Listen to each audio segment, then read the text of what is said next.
Wireless charging and VR rumors from Apple, HTC Vive, pre-impressions from our gaming correspondent, and algorithms are not as smart as we are when it comes to emoji. All that and more on Tech News Today. This is Twit. Bandwidth for Tech News Today is provided by CashFly at CACHEFLY.com.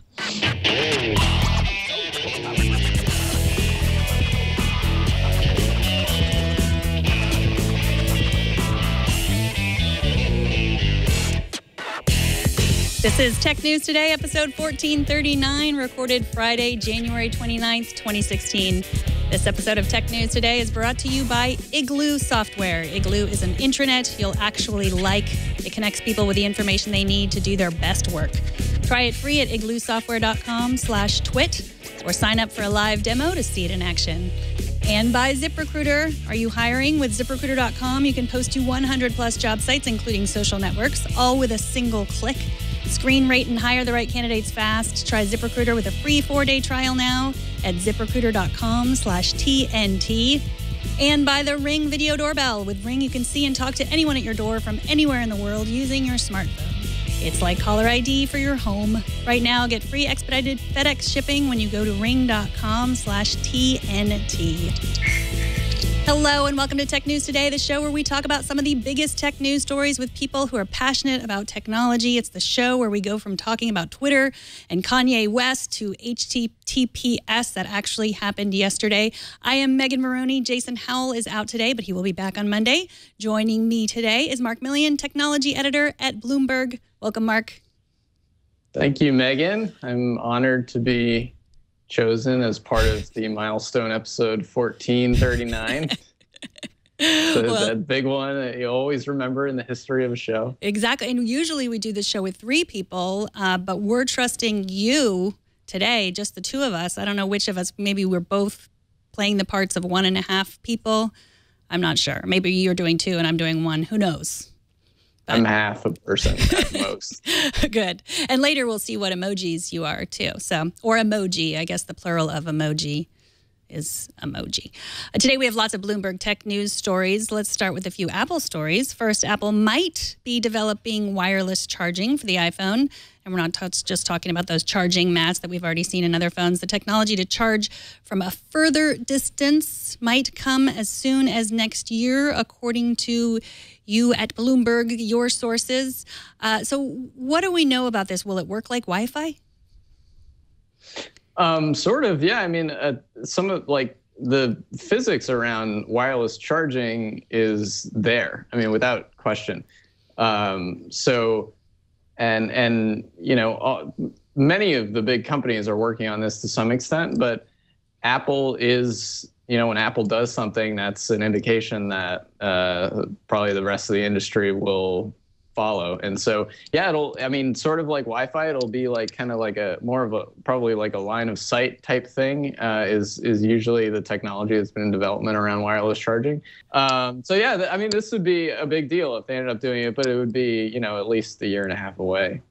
So, you know, this is different than the way I charge my Apple Watch now. I just lay it down on the charger. We'll be able to walk around the room, so anywhere line of sight. So why isn't Apple starting with the charging pads? Why are they jumping right to walking around the room and letting your phone charge? I mean, the charging pad technology, it's been equipped in a number, you know, Samsungs and Nexus phones that have come out. I don't think that many people have been that blown away by it. I mean, some of the phones that support it, people I know who have those phones don't even use the pads; they just plug it in.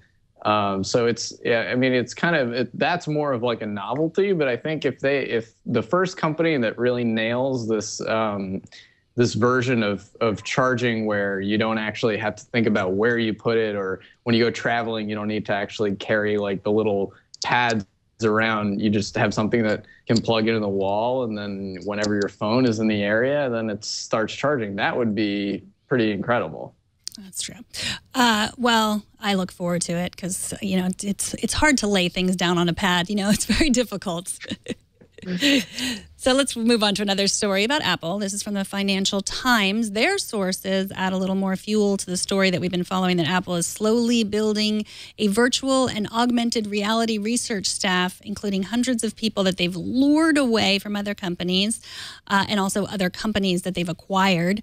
This includes Doug Bauman. We talked about this last week. He had a grant from Microsoft to do research on the HoloLens, and now he's apparently working for Apple. Apple's also confirmed the purchase of Flyby Media. That's a company that allows your phone to see the world around you. I guess Flyby Media had an app. They were a vision partner for Google's Project Tango. Did you ever use the Flyby Media app? I did not. I did not either. Yeah, I mean, Apple makes, it's very rare that Apple buys a company that you've heard of. Right. There was that big Beats purchase. Oftentimes they'll buy tiny or obscure teams because they get a good price, and they just have a very specific type of technology that they want to build out, and so they buy a bunch of engineers who are equipped to do that. They did the same thing in Maps and a number of other areas. That's interesting. I never thought about that. So I mean, that makes sense too. They probably don't get the bad PR. That like Facebook got, thinking they were going to ruin Oculus or ruin Instagram, or, they really, think you're just swooping into an already successful company. They buy these small companies. I guess Flyby had a new messaging application last year or 2 years ago. It let you share text and recorded videos attached to objects in the real world. And I really tried hard to figure out what that was, but I don't know. I think it has something to do with, those apps that we've seen that, like the Project Tango, where you put an iPad on the front of a gun for a game or something, and then you're seeing the virtual world. So instead of wearing goggles, you're doing VR in the real world. I guess that's what this is.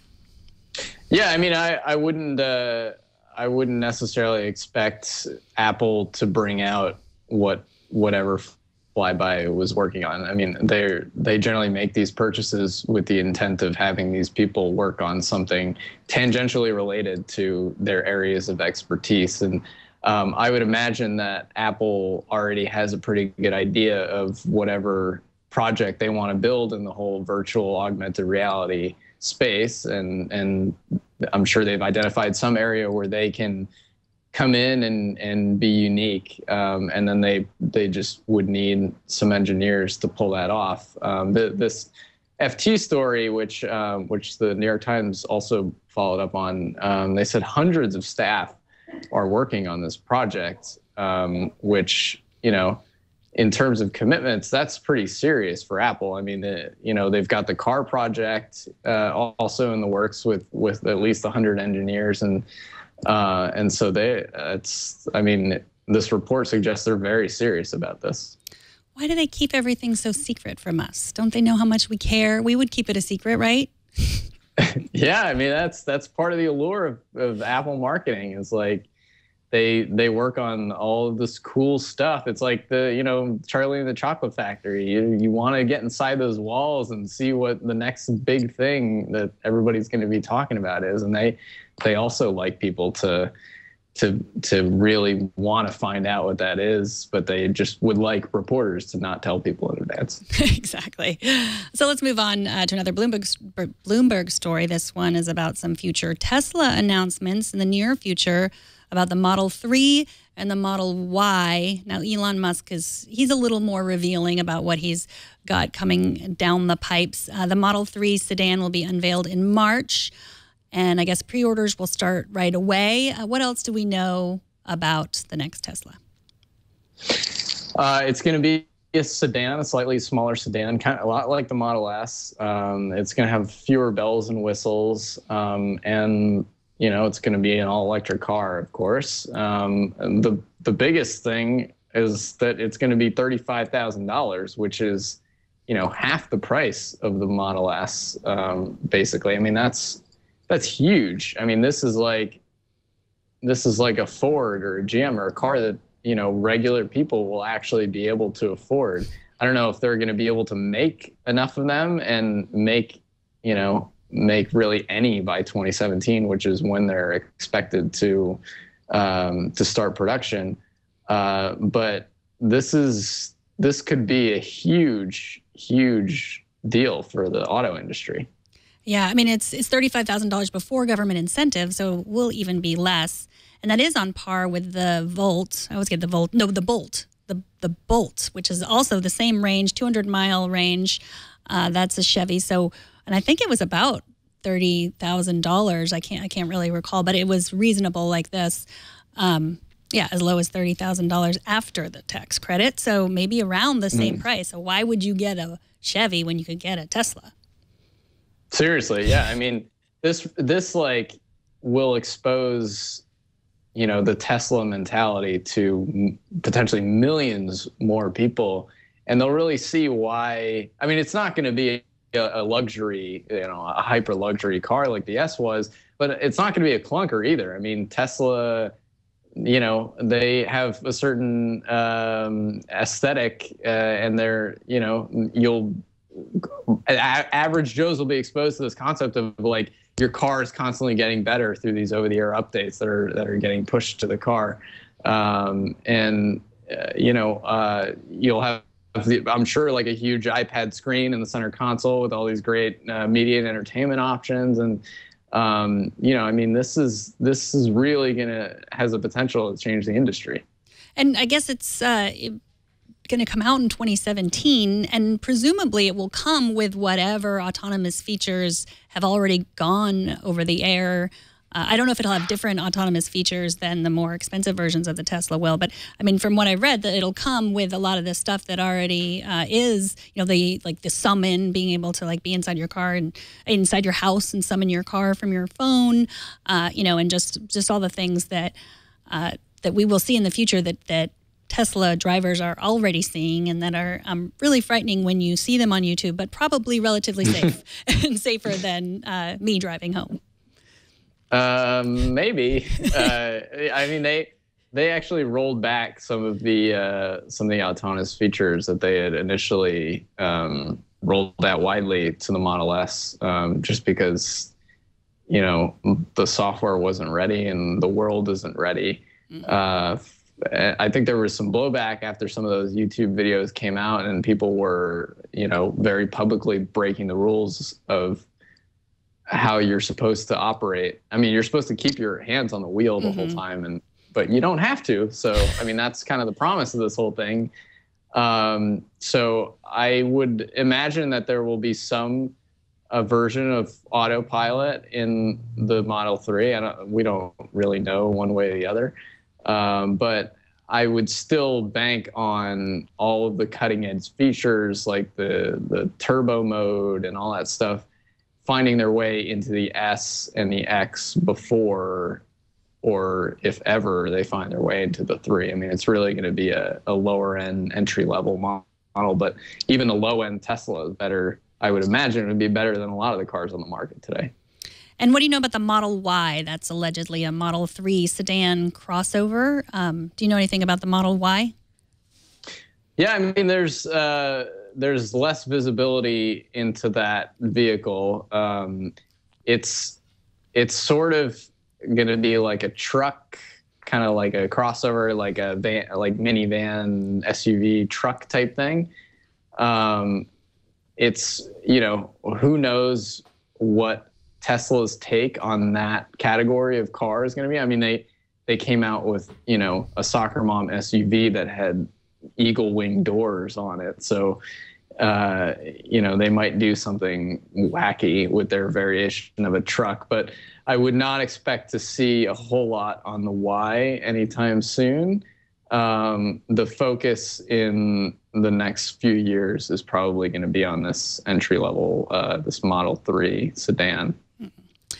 Let's move on to Facebook. They are shutting down Parse. That's their platform for mobile developers. They're releasing a database migration tool, and the mobile backend service will be fully retired by January 2017. I don't know much about Parse. I know from reading that it's surprising because it's been regularly updated. But I guess what they're saying is that, you know, Microsoft, Google, Amazon, they have similar cloud offerings, and Facebook really has decided that mobile advertising is where they're making their money and not in cloud services. Is that what we're supposed to take from this?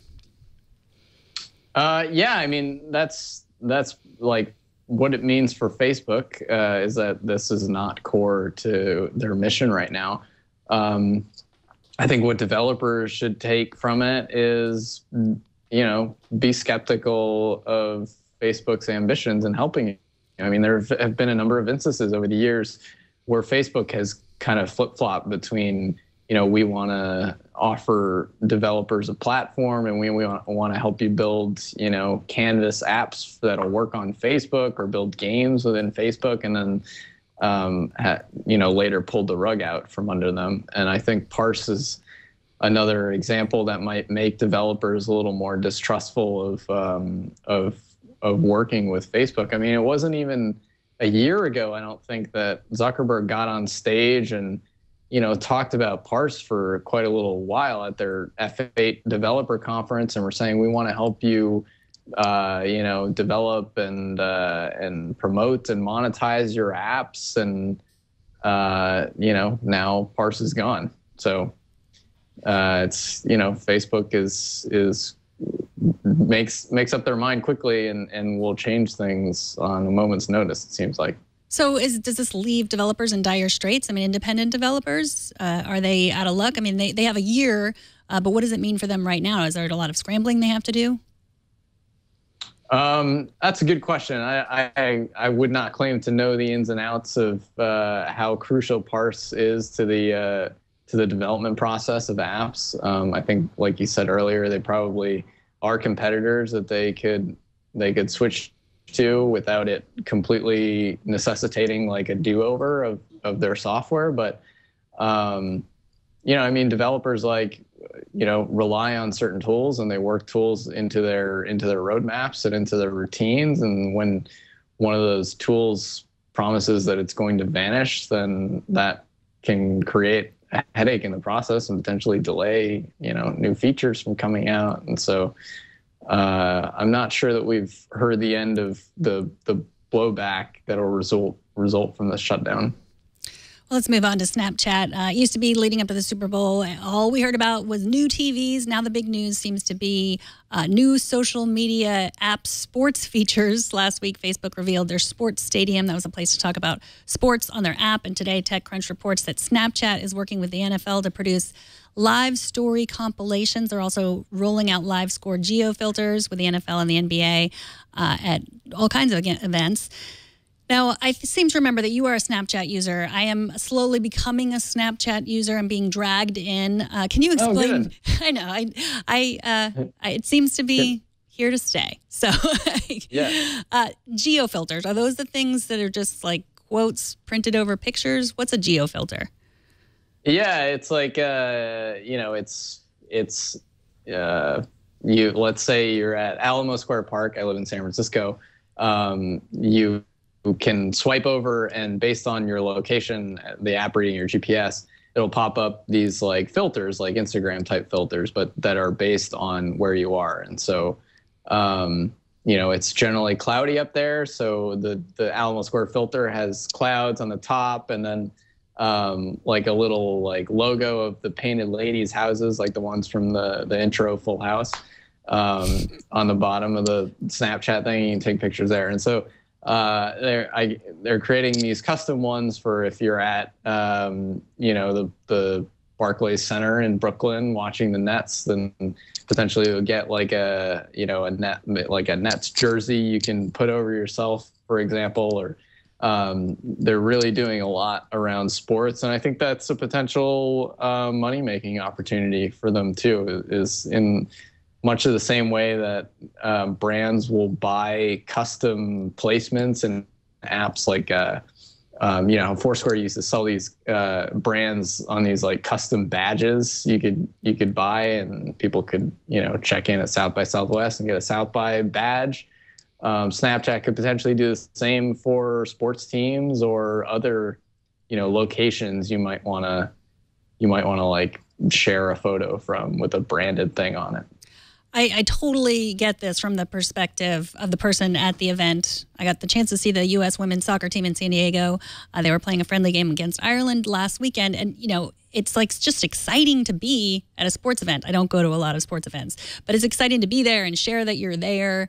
And there were a lot of people Snapchatting around me. I was doing the old-fashioned Instagram and Twitter, but for people looking at this or reading their stories, is it as exciting, or is it kind of just increasing this sort of FOMO, this fear of missing out? Like, I'm here and you're not. Is that feels to me a little bit of what this is like?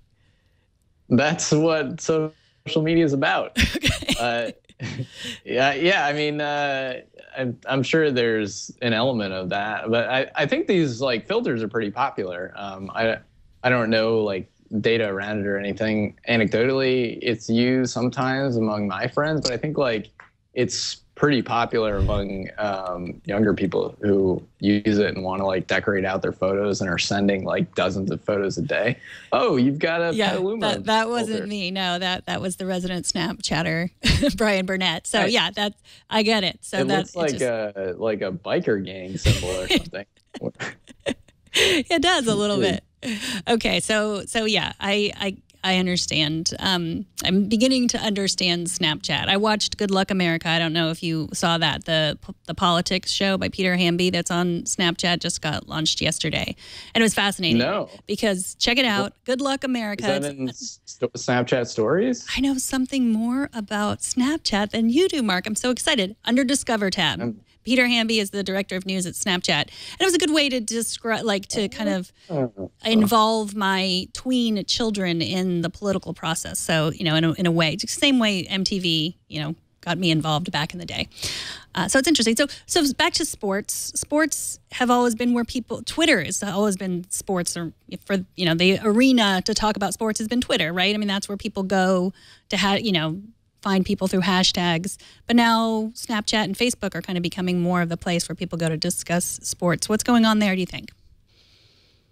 Well, I think Snapchat continues to be like, you know, more around like the FOMO, as you were talking about, where people just want to like share, hey, I'm at the Super Bowl and you're not, kind of thing.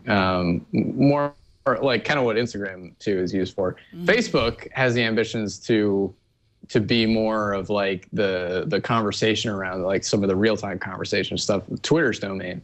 And they've been adding these new features, as you talked about, to like, you know, include sports scores along with your conversation and kind of aggregate more of the discussion around particular games and teams. But you're right that like Twitter has a hold on this because it's like still a better product for real-time communication. And they are now entrenched a little bit within sports where ESPN has like a dozen or more Twitter accounts. And, you know, there's a lot of like GIF sports accounts that you can follow that give you like highlights throughout the game as it's happening. And then most of the athletes are on Twitter, whereas they're not posting all of that stuff, all of their like regular updates onto Facebook. So it's going to be tough for Facebook to make headway here. And they also need to like commit a little bit more to it because they rolled out these features, but they're so hard to find. Like, I think they're geotagged somehow, like if you're near the stadium, but if you just are watching a game on TV, digging through the Facebook app to find where the sports scores are it was complicated for me. Yeah, and then we talked about this when this got launched. With football stories, it's often the next day that I see someone, you know, I'm watching the game, can't wait to see, you know, and it doesn't show up in my Facebook feed until the next day, which, you know, is kind of useless. But so what Snapchat is more of a pull technology as opposed to a push technology, right? I mean, if you want to see someone's story, you really mostly go there to see it, as opposed to, you know, Twitter or Facebook, where everything just gets pushed at us. Yeah, I mean, unless you're having one-on-one conversations with your friends about the game, like through Snapchat images, I don't really know how that would work. But yeah, I think like Snapchat is more designed around like I want to kind of consume all of the behind the scenes around an event or around a game, or, you know, see somebody in the first row at the stadium, like shooting what it looks like. You can kind of get all that through the Discover Snapchat stories. And then Twitter basically like recreated the same product in mentions, which has a pretty heavy sports component, but it's not really all that useful. I mean, it doesn't feel like current, and it's whenever I click into there, I don't feel like I'm really getting a whole lot of value. I think I get more value just by following people who I know are talking about the game, who I can find through search and get information that way. I mean, all of these products seem like they're built by people who don't watch sports. They're like, oh, well, there's a big business opportunity in sports. We need to build some sports apps.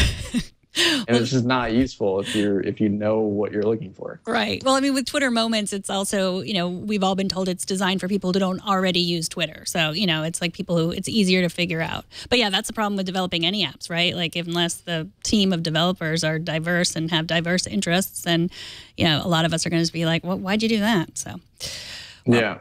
After the break, we will talk about Mysterious Islands, new VR from Valve, and the Star Wars canon. But first, let's take a minute to thank Igloo, the sponsor of this episode. Now, anyone who has worked in a corporate environment knows how painful legacy intranets can be. The content is often stale, the interface is ugly, and you can only access it at work. Igloo is an intranet that you will actually like. It's a cloud platform that helps you share files, collaborate on documents, blog updates, coordinate calendars, and manage projects. It's built using responsive design, which means everything you can do at your desk, you can now do on the go through any web browser. And anyone can add content based on their permissions with drag and drop widgets and a WYSIWYG editor. Igloo also offers a variety of access, authentication, and identity services to ensure that only authorized users have access in private clouds over SSL and with 256-bit encryption. Unlike other solutions, you can customize Igloo to fit your needs and work with your current IT investments like Salesforce, SharePoint, Active Directory, and coming soon, file sharing solutions like Box and Dropbox. It's great for growing companies and large enterprises looking to refresh their communication strategy. It's used by government agencies and companies that you know and love like Hulu, Inventive Health, American Family Insurance, and Ipswich. Try it free at igloosoftware.com/twit or sign up for a live demo to see it in action. And when you sign up through our link, you get your own Igloo for up to 10 people. That's absolutely free for as long as you want. That's igloosoftware.com/twit, and we thank them for their support. And now it's time to check in with Sam Machkovech from Ars Technica. Welcome, Sam. Hello, hello. Good to see you guys. How's your Friday so far? That's pretty good. The sun came out for about 10 seconds here in Seattle, Washington, so I ran outside and got all my vitamin D receptors going. Did you Snapchat it? No. I peached it? Is that what the kids do? I don't know.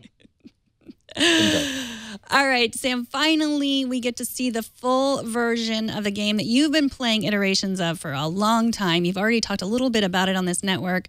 What can you tell us about the release of The Witness? You might want to just hit the mute button. Actually, you should just stop watching this show after enjoying the products of the advertisers and run to your PlayStation 4 or computer and get and play this game. I can finally officially say this is my game of 2016, even only, 29 days into the year? Absolute, no question, favorite game I've played in a long time, a giant adventure where the inventory is knowledge. And that sounds really pretentious, and there's a lot of stuff in this game that's particularly unabashedly pretentious. But the experience is all about walking around an island, a lot like Myst, where you just encounter puzzles. However, in this game, all the puzzles are these little line patterns. If you look at the screen right now, you can see a sample. It's sort of a tutorial wave of these, where you start at one end and draw to the other. And it starts out very simply like a children's puzzle book, but eventually it becomes a little more complicated like you see here, where there's a white and black element, and you have to draw these lines in a way. In this rule set, it teaches you to have a line drawn that separates the colors. Unfortunately, as you look on that, and you can go to Ars Technica to see more of this sample, you cannot have the line intersect itself. That's where it begins to be tricky. But if you think it's only going to be just, line puzzles, there's a lot more going on, both in terms of the way that you play and the beautiful, incredible stuff that you encounter. This wonderful Impressionism-inspired art design makes this island look beautiful from corner to corner, beautiful forests, desert landscapes, castle scenes, underground bunkers. It looks beautiful. Every time that the game gets really difficult and tough, and it does get really difficult and tough, you can at the very least stop, enjoy the scenery for a second, take a breather, and go, well, at least it's beautiful, and then go back to thinking about it. Has it driven anyone crazy yet? Oh, absolutely. I actually couldn't get any work done the day it came out because I sat on the internet watching other people freak out about all of the stuff on it. Because I'd gotten to play it years ago and had that experience, and it was just really exciting to see other people going and talking. But the problem was there were so many people demanding answers and help. And if you cheat to beat any of the puzzles, you actually mess yourself up because each puzzle is a tiny nugget of information towards the next puzzles. And with about 650 puzzles in all, every little bit adds up. There's some super puzzles that sort of mix and match these symbols and these elements and these colors and these tricks from all these other ones. It's just phenomenal. It's a masterwork. It's been in production for, I want to say, 6 years, about an 8-person full-time team and a few other contractors working on it. It's currently selling on computer and PlayStation 4 as a download only for $40. Which some people complained about as being a high price for a digital game. But the magnitude of the game, like I said, I've been playing the game for 4 months. I still haven't beaten it. I'm very close. In fact, last night I had a terrible night's sleep because I was up until about 3 a.m. I just discovered something that unlocked some other crazy thing in the game and just went nuts. So if I sound a little sluggish, it's because I've been sort of in between this incredible realm and a virtual reality realm, which I bet we're going to talk about next. Yes. Well, I was going to get to the Star Wars story first, then save the best virtual reality. I can't help myself. A bit of a Star Wars spoilers, but I feel like if you haven't seen The Force Awakens yet, I don't know what you're waiting for, and I'm sorry. But let's see it. I'm a big fan of Rey. She's the first female Jedi. There's been quite an internet row over the fact that lots of toy sets come with all the new Star Wars figures except Rey. Monopoly has said that they're going to add Rey. So this headline from the Wall Street Journal caught my eye. Electronic Arts says they're not including Rey in their Battlefront game because it would violate the Star Wars canon. Mark and I were talking about this a little before. I think that they're not including any of the new characters, right? So this isn't part of what I've coined Reygate. This is something else, right? No, this is, I honestly believe this is Disney. Disney and EA doing what they can to milk this new series as much as possible. Star Wars Battlefront launched with a ton of the original trilogy content. Nothing from the prequel trilogy, thank goodness. But so many different landscapes and scenes from the original movies. And they didn't really do a good job of communicating to players what to expect for add-on content. As you know, a lot of these games love to get a little bit more money out of you as the months go along by having you buy a season pass, which will get you new maps or new ships or new weapons or what have you. Star Wars Battlefront didn't really do a good job making it super clear to people it was only going to be the original trilogy's characters and the original trilogy's locations. So we're not going to see Rey, we're not going to see Finn, we're not going to see Rilo Ken. This actually all disappoints my nephews who have toys of all of the characters and then some. But I think it's actually a pretty decent move on Star Wars' part, on EA's part, in terms of saying, you know what, we're already printing money. They've already oversold Star Wars Battlefront copies for this year. They expected to sell, I want to say, 13 million by a certain point, and they already exceeded that. That's what they said in their company call. And so it's not Reygate. I think they're going to have a lot of opportunities to have her and other strong female characters in the lead. I know that they hired the Uncharted series, one of their lead writers, who's a woman and has always done a good job of having good female characters in those Uncharted stories. So I look to see that continuing with whatever project she leads for EA, which probably won't be a Battlefront game. They haven't announced exactly what shape that will take, but I imagine it'll be pretty cool. All right, now let's get to the Valve event that you went to on Wednesday in Seattle. Tell us about what you saw there. Well, I was fortunate enough to get an invite to this little event down the block in Seattle where they invited, I want to say, 24 journalists from around the world because Valve, in collaboration with HTC, is releasing the HTC Vive.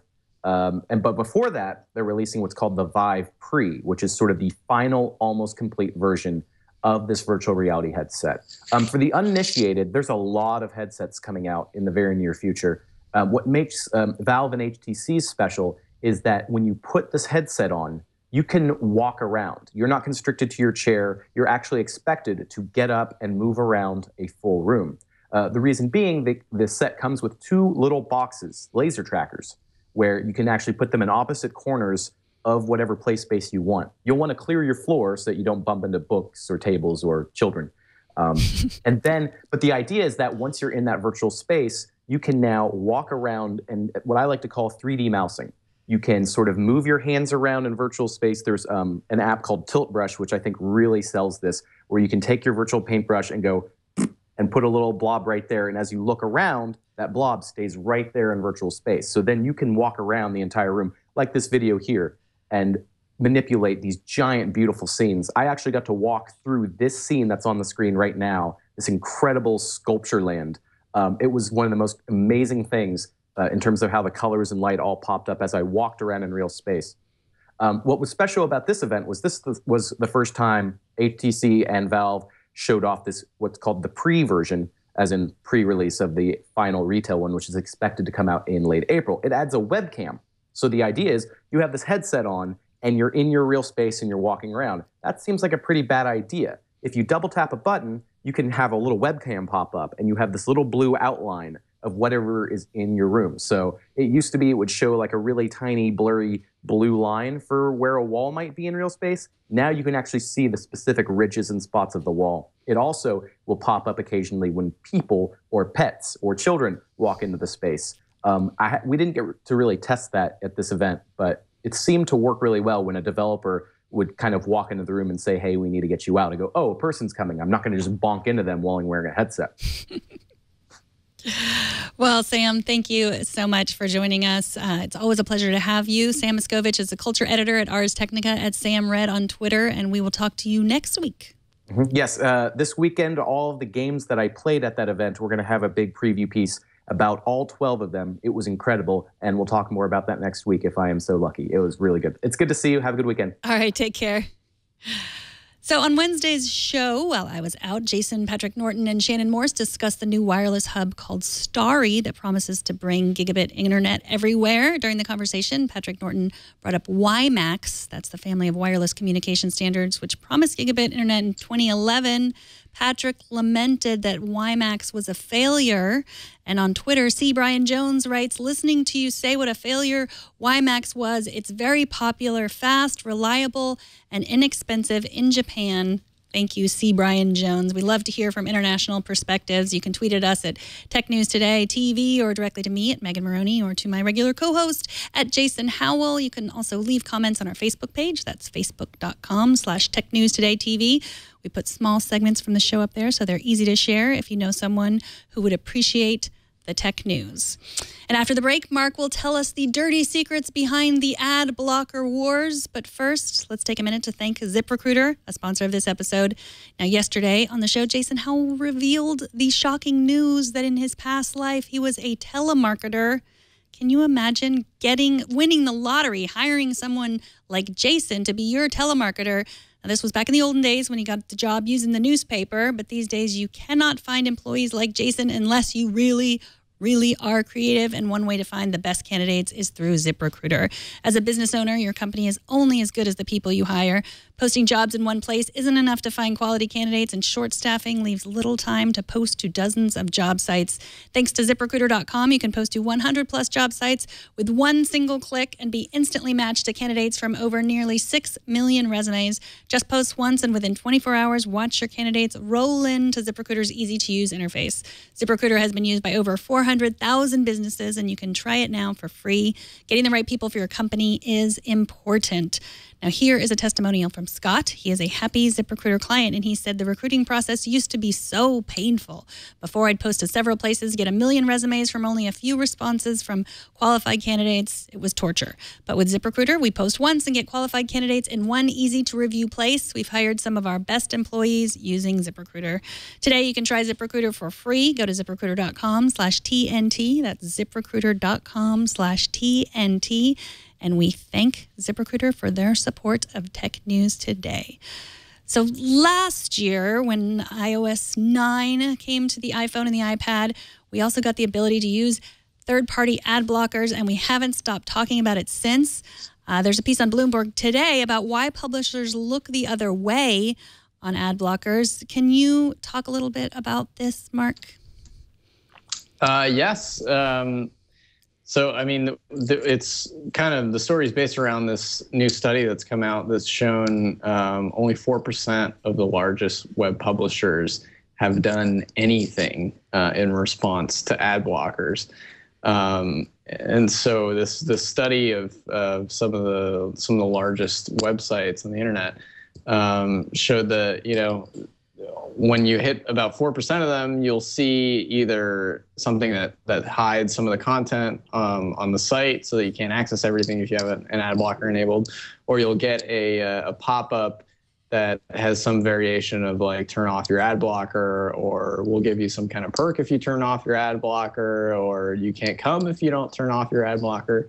But it's a small minority, which is pretty funny when you consider how crazy people went when Apple was turning this on for the iPhone and thinking this would be like the end of the internet's business economics.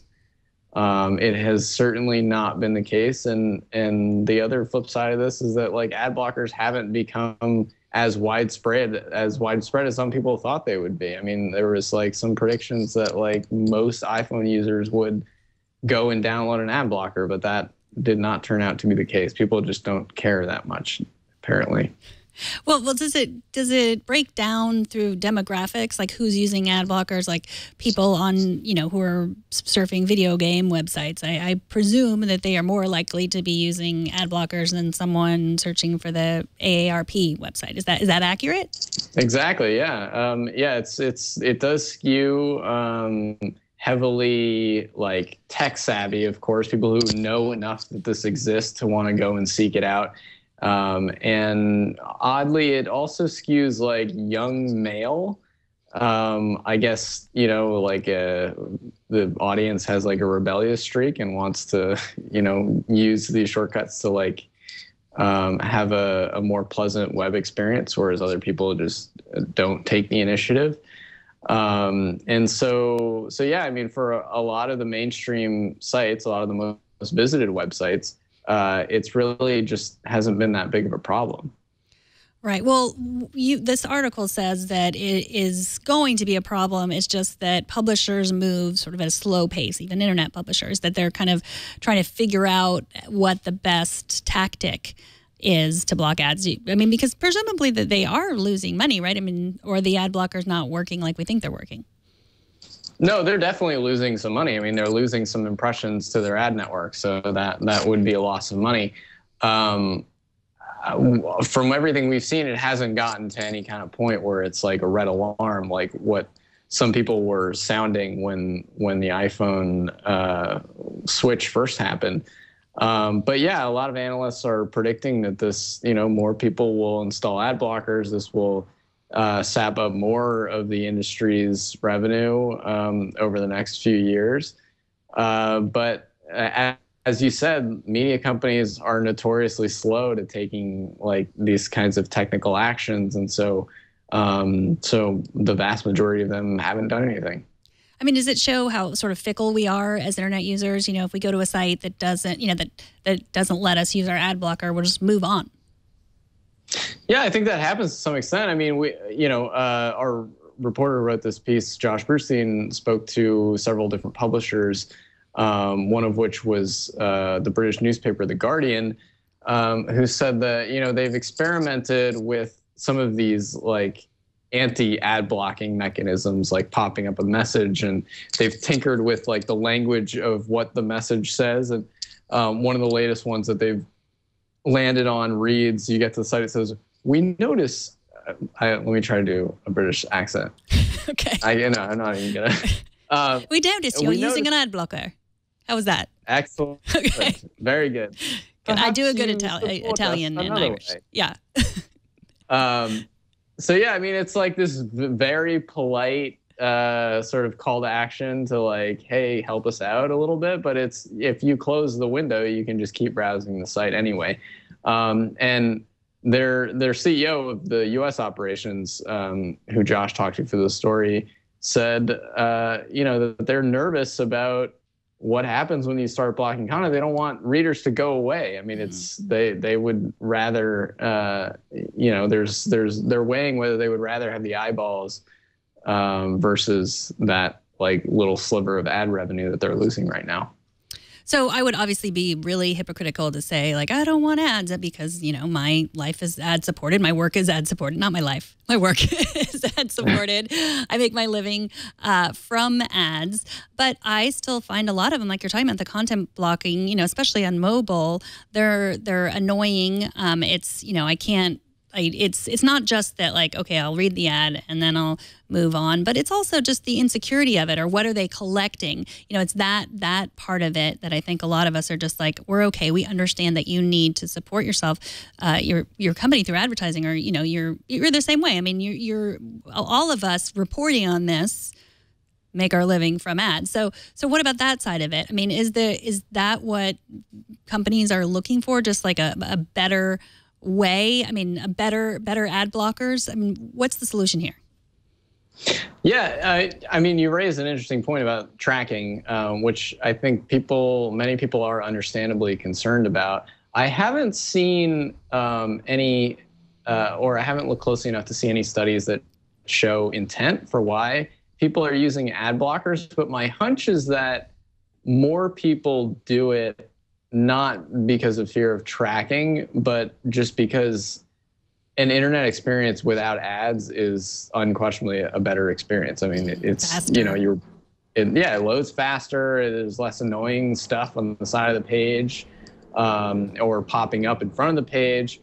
But I think, as more people have moved to consumption on mobile, I don't know if this is just me, but I find mobile ads to be less annoying than desktop ads. Mm-hmm. I think publishers do far more annoying things, maybe because they can, and mobile makes it harder to do them. But like some of the autoplay video and flash stuff that has been around for a while, and the banners that are all over the page, and like, the gross dental ads and the Taboola stuff. I mean, a lot of that you don't get on mobile. And so maybe for that reason, as more people move to mobile, it's just not as bad an experience, so they don't bother installing ad blockers.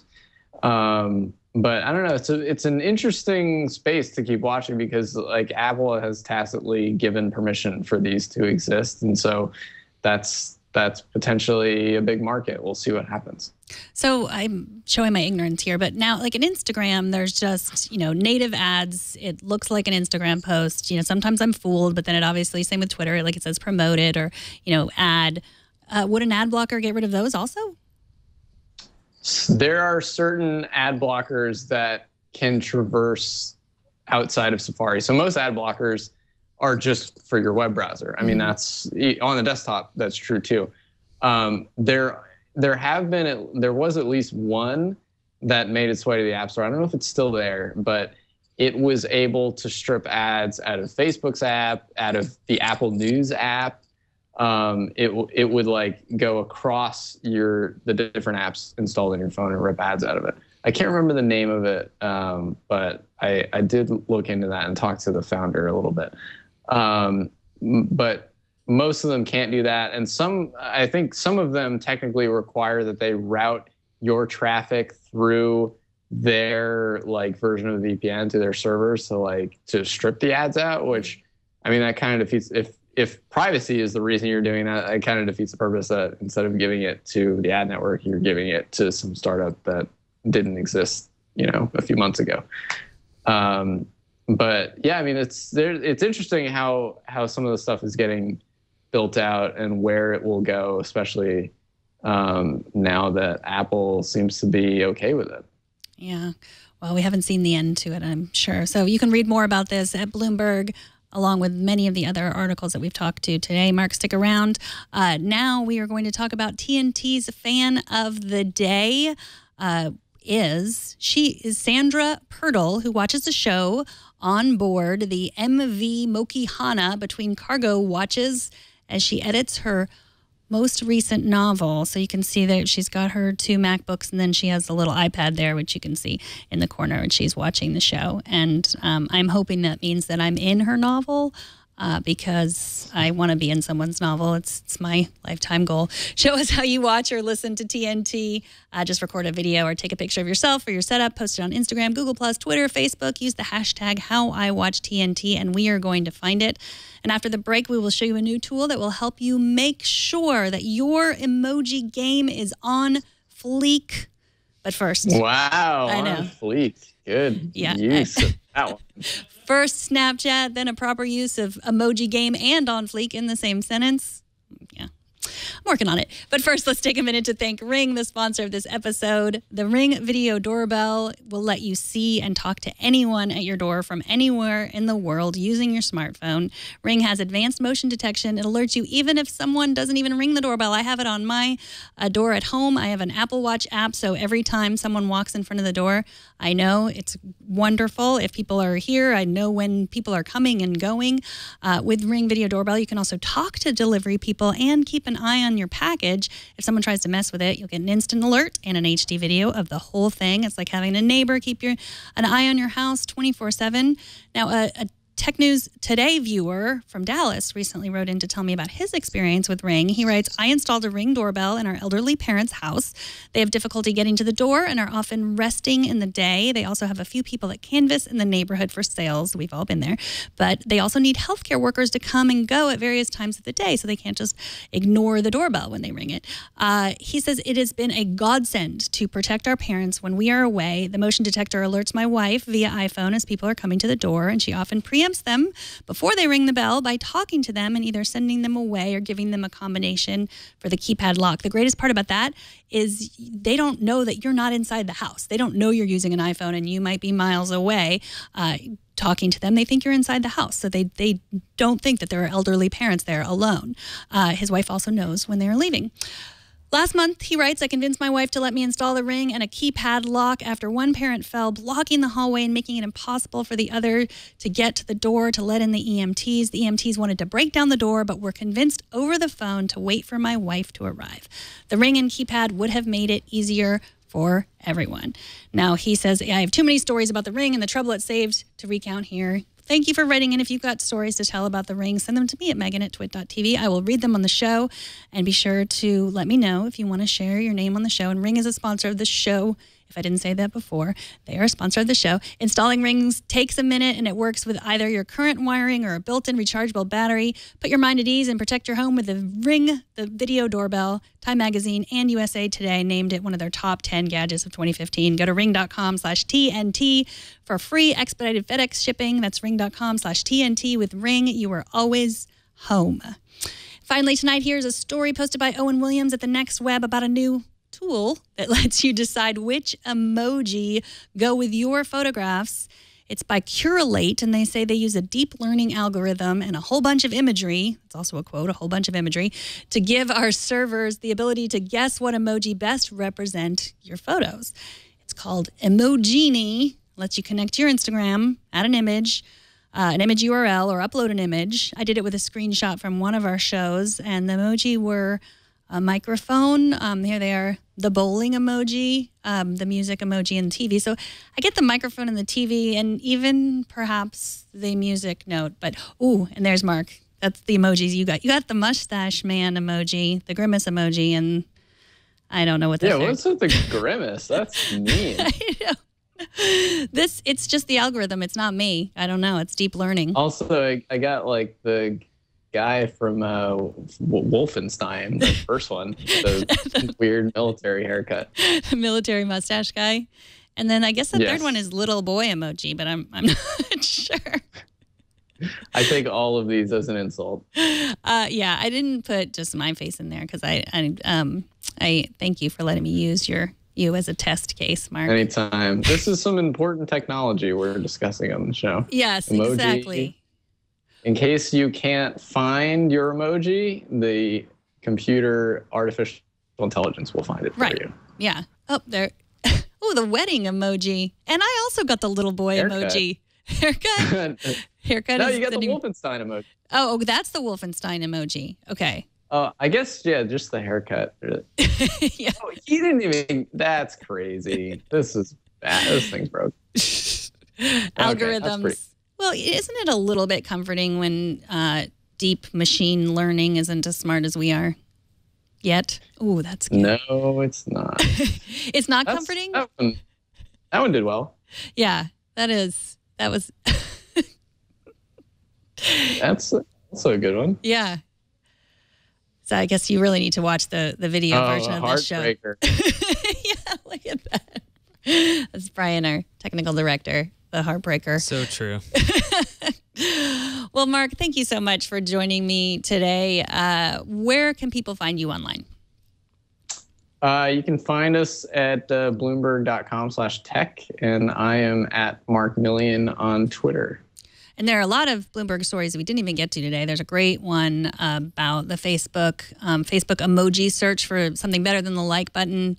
What else is up there? So much good stuff. Definitely check out that story by my colleague Sarah Fryer. It's this long form feature that's in this coming week's Business Week magazine about Chris Cox and his ambitious project to blow up the like button.